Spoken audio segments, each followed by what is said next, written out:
Here we go, another episode of Bowhunt or Die. Before we get started, YouTubers, the $1 million question is, do you like Justin's new buzz cut? Summertime, man.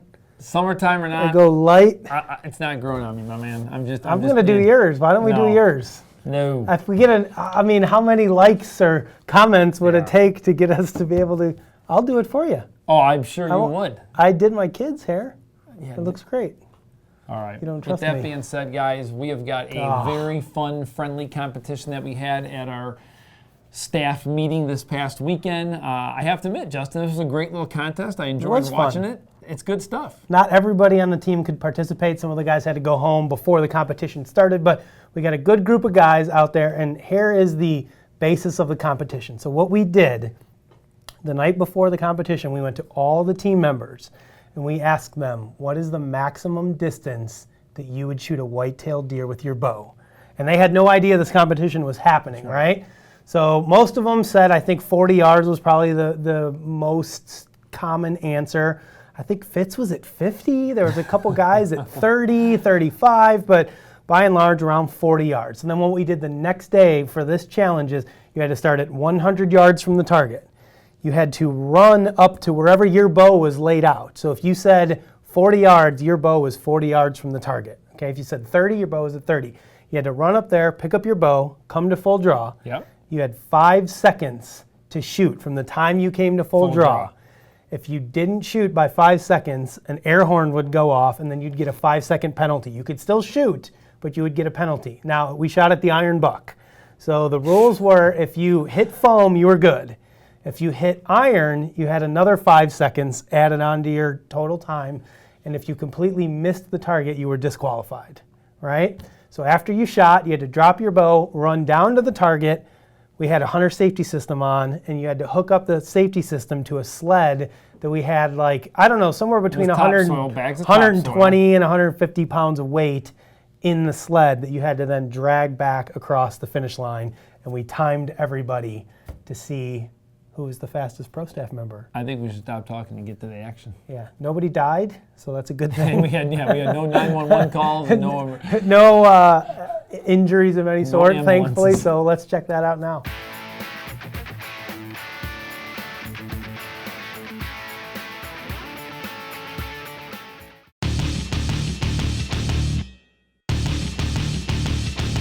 All right, Mike Fitzgerald was the first one up for the day. Dude, he's sprinting. You know, sometimes you got to wonder if it's good to be the first guy or if it's bad to be the first guy. I can tell you this competition is bad because if you're able to watch what everyone else does. That's true. You kind of learn from everybody else. So Fitz was the first guy to ignore the time limit. He got it. But he got it. But he gets a 5-second penalty for going over on time. Now, I've had conversations with Mike. He used to be a runner. He used to run a lot, but he's, whoa. It's on the back. It's on the back. It's here. Is this fair? Are you allowed to help him like this, Justin? Well, he had a question. He didn't know what he was supposed to be doing. So I had to help him. Oh, yeah, look at this. He's going. He's really trucking along pretty good. He's got like sandals like an ox. On. What's the time, Neil? 45.61, so 40? Oh, no. 50.61. 50.61. We're going to give him 5. We're going to give him 5. Neil's good at math. He was over 5. Yeah. 50. Nice shot, man. What do you got, Neil? 50.61. How feeling? Somebody write it down. Woo! 51. Time to beat. We'll see. So second up, we had Matt Miller. Matt does not look thrilled. Miller admitted he was a little out of shape. He's even starting conservatively. Look at him. Well, that was his problem. He decided he was not going to sprint. He wanted to try to save his strength for the shot and get in there and not raise his heart rate too much. Oh, dude, the arrows flipped off. But see, he's got a target bow. Dude, he dropped an arrow. Totally dropped the arrow. We should have disqualified him for that. Oh, he has got it. He is out of time right here. This is not good. There he goes. Look how smooth he is, though. I give him credit. Like, I need to practice on that right there. He's target shooter guy. Oh, made it. Now he's got to hustle down to the end.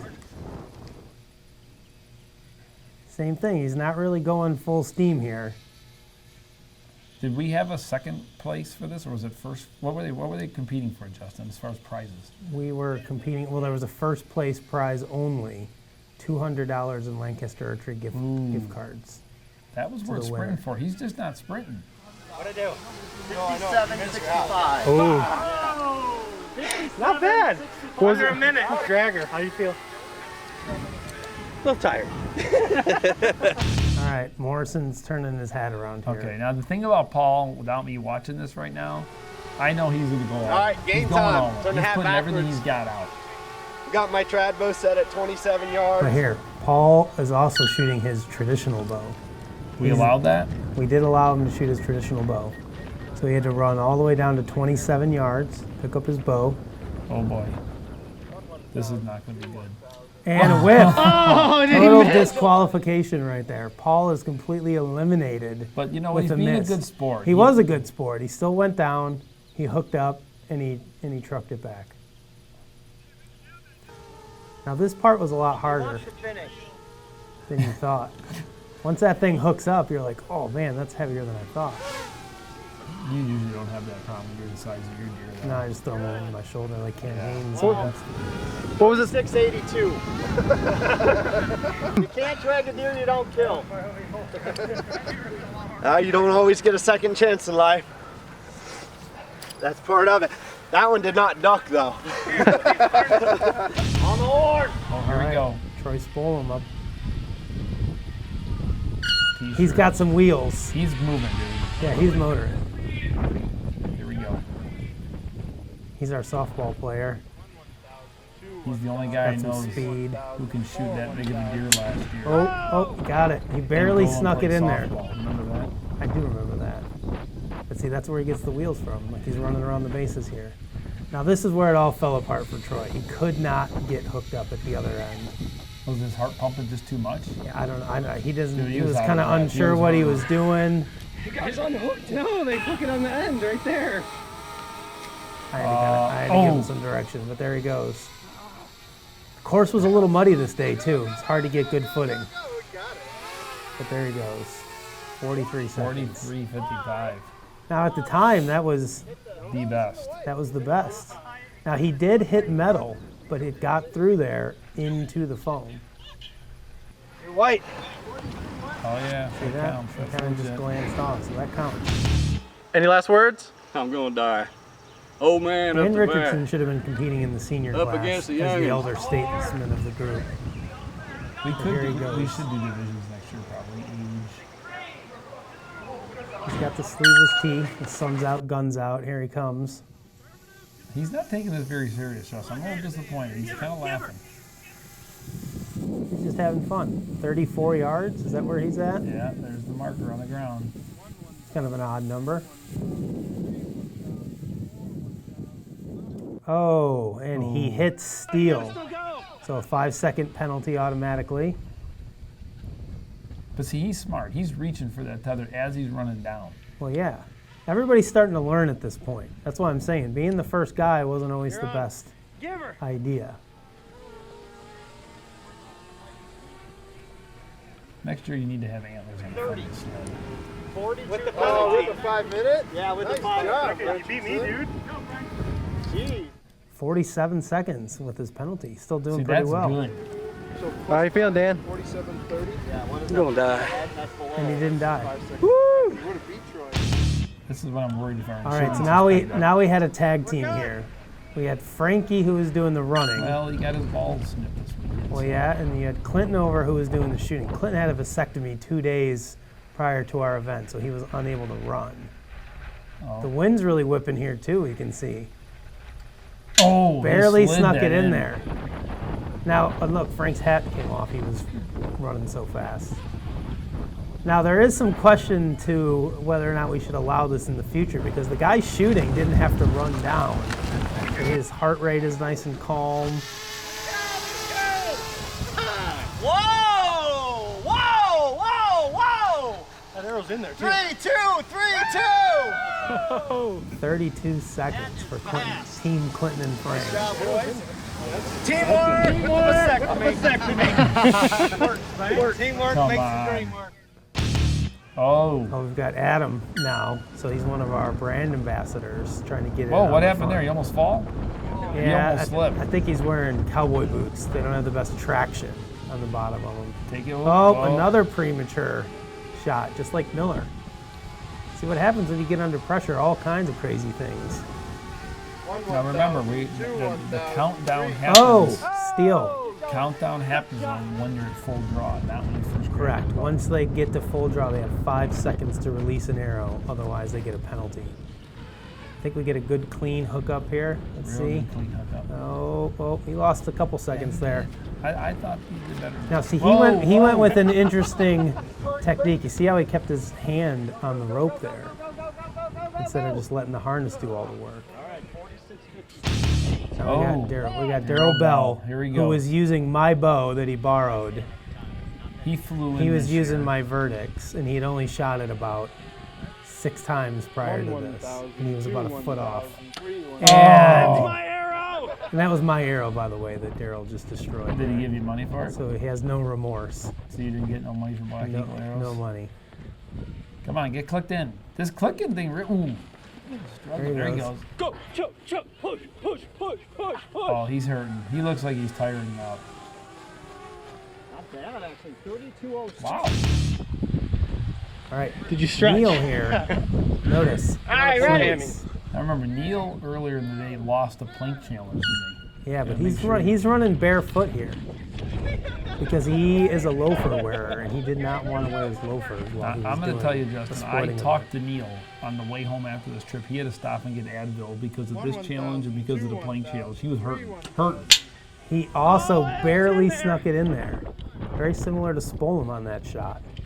But it'll get the job done. It was I would take that shot on a deer. It was in foam. Oh, he's pushing. Oh, boy. Oh. And 34 seconds. Just off the pace. It was in. It hit metal, but it was stuck in the foam. It's impossible to be. Oh, that's a 2-man team! Watch out for your head. The bug is coming down. Now we've got Chad Gillespie, another brand ambassador, I who gotta- is sporting the athletic shorts. This is a Kentucky And the outfit. I've cowboy seen boots. people wear this on a regular basis in Kentucky. You think he goes line dancing in this outfit? I mean, this is. I bet Here he does. goes. Here he goes. 1002, 1003, 1004. Ooh, Oh, good perfect shot too. Chad smoked it. I think that was probably our best shot of the day. Probably our cleanest kill of the competition. Oh, see, he lost a little bit of time there on the hookup. Now here he goes with the cowboy boot drag. That thing was a lot heavier than you think it was. Well, you look get at going. the angle they're leaning forward. You know, man, when you start feeling. Oh, Whoa! I had to go last. We got ready? Sir And this was Czar up after I next. had run down like 6 times. Yeah, but see, that's not 10 fair. times. You're loosened up. Loosened There he goes. up. Restart. No. Why restart? Somebody was yelling restart.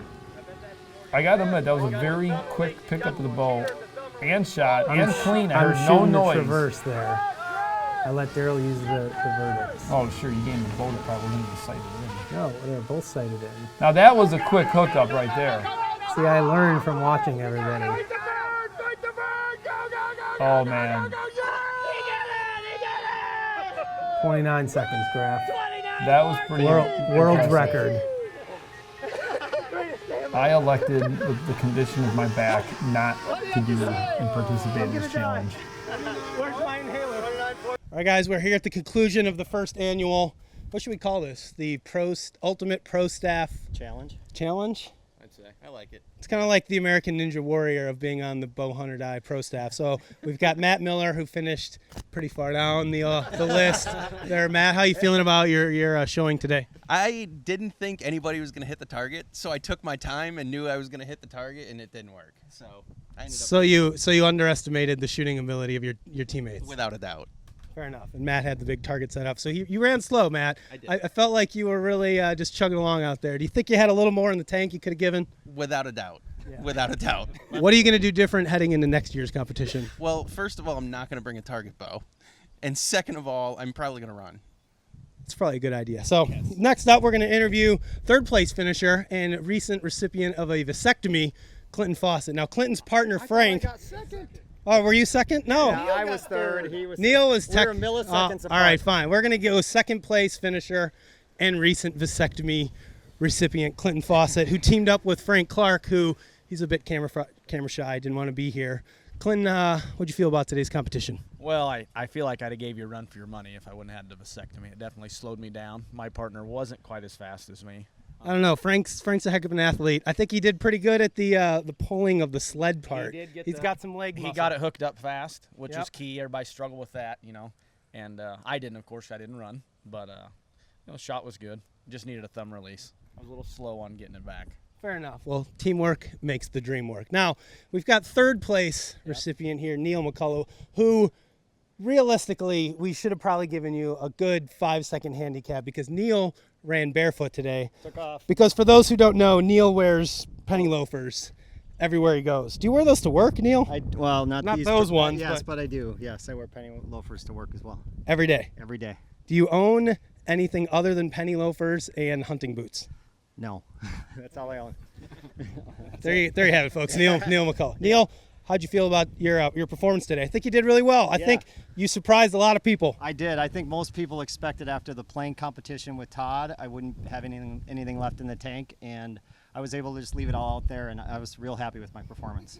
You had to dig deep, Yeah. give 110%, leave it on the field. I literally have nothing left at this moment. So, Well, fair enough. So congratulations to both Clinton and Neil, guys. I'm going to bequeath to you my gift cards. thank you. $100 each to Lancaster Archery Supply for you boys. Fantastic. Thank you. Congratulations. Good performance out there. Thank you. Well done, Neil. Thank you. Thanks, everybody, for tuning in. We will see you next year back here at the second annual Bowhunter Die Prostaff competition. I'm going to go die now. See ya.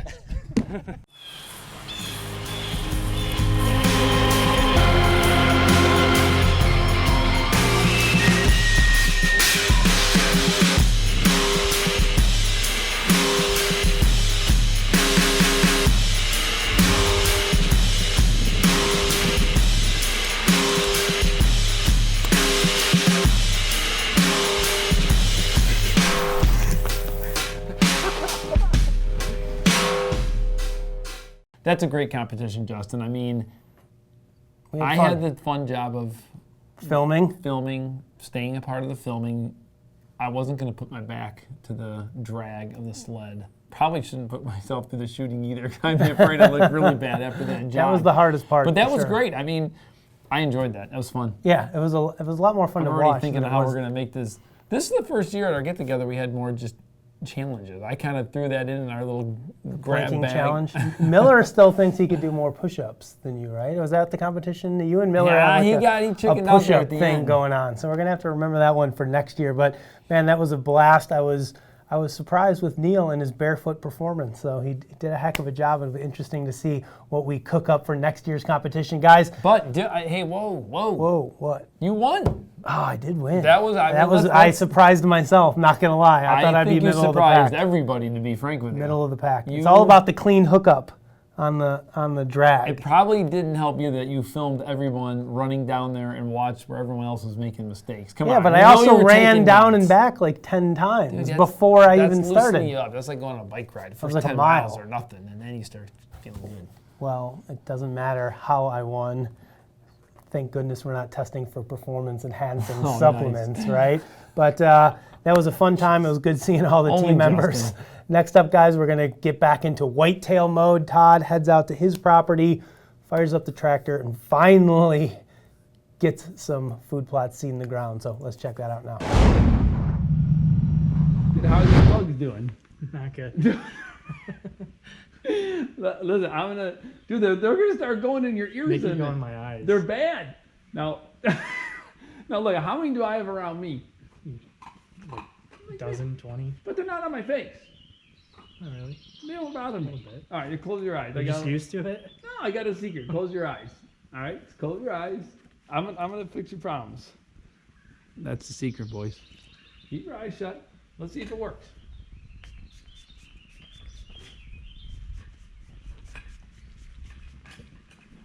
Give it a minute. Okay. Where are the bugs?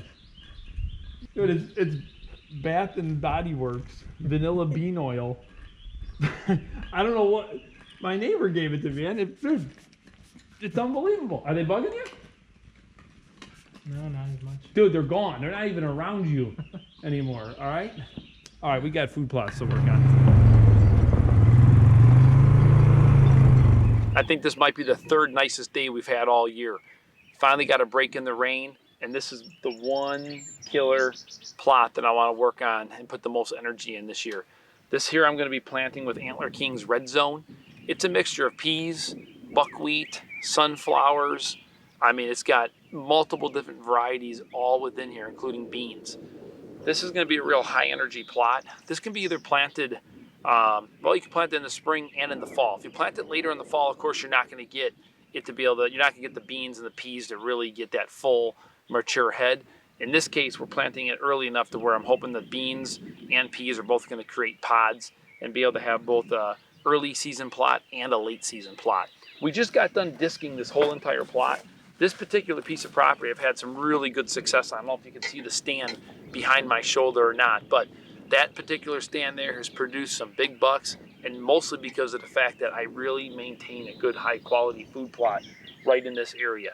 Now, a couple little things that I'm going to do to enhance this particular plot is I'm going to plant about, I'm going to say 5 rows of corn all the way around the perimeter, but I'm going to leave 2 specific spots that are open to kind of just invite those deer to kind of come in and to come out. Of course, one of those spots will be by my stand, which is right behind me, and of course the other 2 spots are going to be areas where I just know the deer naturally kind of feed through this area.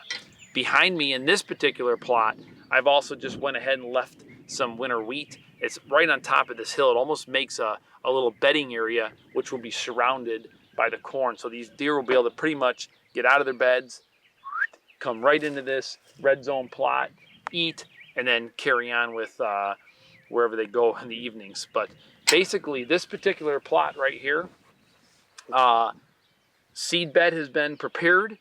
We're going to go back now. We're going to get the seed. We're going to put it in a drill. Remember, guys, if you don't have this bigger equipment, that doesn't mean you can't be planting plots like this. You know, it's not that difficult to get a 4-wheeler. You can get little discs for those 4-wheelers. If you don't have a drill, this particular plot can be broadcasted in. Of course, if you do broadcast it, you want to make sure you take your 4-wheeler, get either an old piece of a fence, flip over that piece of a fence, and drag it. You definitely want to make sure you drag that seed in if you're going to broadcast it to make sure that it gets good seed to soil contact. Great little plot. Let's go ahead and keep moving this one along. Okay, now that you've got your seed bed prepared, the next critical step is making sure that you put the right amount of seed in. 1, that you don't underdo it. 2, that you don't overdo it. Also, one critical thing that we forgot to talk about is fertilization. If you're working a new plot and you haven't tested it, trust me, take the time to test it, because if you find out your pH is way low, you're going to need to get that raised up in order to get the results that you're looking for. In this particular case, I've maintained this field for multiple years, and I work with my local FS agent to make sure that it stays right where I need it to be. In this case with Red Zone, each bag covers a half of an acre. So in this case here, what I like to use is this app called Planometer. And what it does is it actually will give you the opportunity to lay out specifically the size of the field so you know exactly how much seed you're going to need. Now, if you're going to go ahead and do the broadcasting of the seed, that's fine. Broadcasting works great, but again, just make sure that you don't overdo it in the beginning and then you find out as you're walking along that you've missed a whole bunch of areas. So again, it's key to have a plan and to make sure you know exactly how much seed needs to go in that area so you don't overdo it. Quick little tip that I like to do if you're using a drill is if you got some gravel around or a road before you get to your field, you can always drop your drill, drag it for about 10 feet, get out and then check each row to make sure none of your tubes are clogged, making sure that all the seed is being dropped. In this case, you saw where you could see all, or what I call rowing, all the seed in the rows. So this looks good. There's a few of my seeds that were left over from the other bean field that I planted, but that doesn't matter. Those will work their way out pretty quickly. So we're good to go. Let's get this in the ground.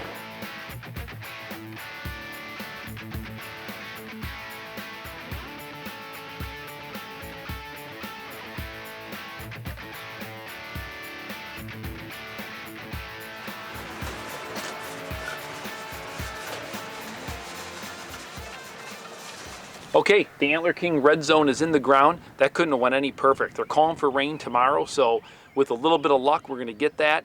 and that should seal the deal on this plot.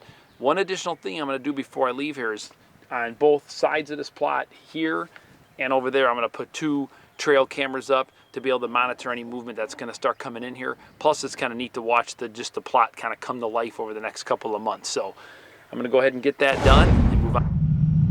All right, well, it finally stopped raining long enough to get some food plot seed in the ground. Had to feel kind of good, right? Getting out and actually doing something outside for a change. It feels great. I mean, honestly, when you think about it, Justin, I think we've had like 3 or 4 legitimate nice days up to awful. now. I mean, it really has been awful. I mean, not to mention the fact that I just feel like I'm coming off the most crappiest 6 months in history for myself, but it felt good. I am telling you right now, I am taking my time on this property this year.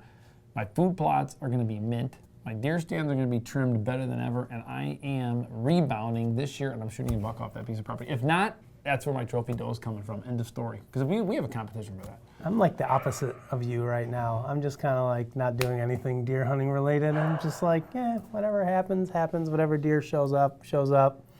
I'll worry about it. I'm going to put some fall plots in on my lease. Well, you because they do. This year's nuts. They do really well out Yes. there with Nebraska, so I'm going to reserve my work for like July and August. But for right now, hanging out with the kids, do a little bit of fishing, shoot my bow.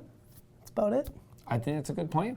So, guys, that is all the hunting action or quasi-hunting action we've got for this episode. Of course, we want to take just a couple seconds here to thank the folks who sent in their trophy photos for this week's episode. Anthony Bird, Dylan Barch, Jesse Taylor, Kelsey Peterson, Mike Lesnewell, and Mitch Haveman. Hey, congratulations, everybody. Those are some great trophies. Thanks for submitting those photos. We're going with 2 winners this week. We are. We're going with Kelsey Peterson and Mike Lesnow, if I said that correctly. So congratulations. You said it different than I did. Yeah, one of us maybe got it right then. So congratulations to both of you guys. Make sure you get your information sent to us. We've got an awesome prize pack from Hunter Specialties with some sent away goodies for you to keep you scent free this fall. So guys, as always, make sure you get those photos sent in to us. We've got a lot of episodes ahead of us for the season, so make sure you keep checking back. It is food plot season, trail cameras, maybe some bow fishing, bow tuning, 3D shooting. We got all sorts of fun stuff lined up for you this summer, so guys, keep checking back right here. Bow on or die. What is your max distance with a bow on a whitetail? 45 yards. 12 feet. 25 yards. Are you gonna follow me the whole way? I haven't found a max yet. I just keep shooting.